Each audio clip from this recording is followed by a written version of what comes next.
โอเคยังสลายอย่างนั้นกูจะมาท่าอย่างนั่นน่ะกูอยากก็แค่จะวิธีปลดพาสเวิร์ดแล้วจะวิธีแก้ไขพาสเวิร์ดสมมุติในเอกสารอยู่จะปลดพาสเวิร์ดนะอย่างอยู่ว่าจะที่ต่ออย่างอาทิตย์ละกูต้องเคลียร์วิธีล็อกอย่างที่น่ะกูอยากวิธีแก้นะสมมุติคนนี้ก็เอกสารเนี่ยก็จะเอกสารนะก็รับพาสเวิร์ดนอนแล้วจริงๆสมมุติก็อย่าปลดเนี่ยยืนยันเนี่ยแต่เราอย่าไปสมมุติก็จะต้องการต่อเอกสารก็จะต้องการต่อพาสเวิร์ดจะก็หมู่ต่อนั่นนะต่อคอมไฟล์นั่นนะke muta under save as นั่นน่ะต่อคอม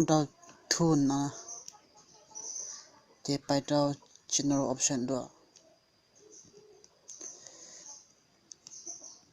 นั่นจะพาสเวิร์ดจะก็ต่ออย่างที่นั่นจะมันลืมแต่มันนะ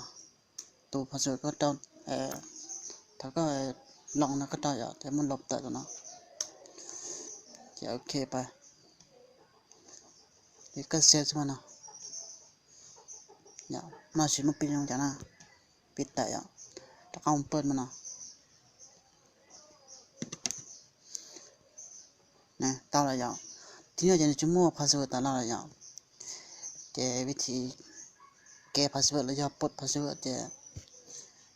โทรศัพท์น่าสิอย่างมันจีนด้วยเดี๋ยววิดีโอนะ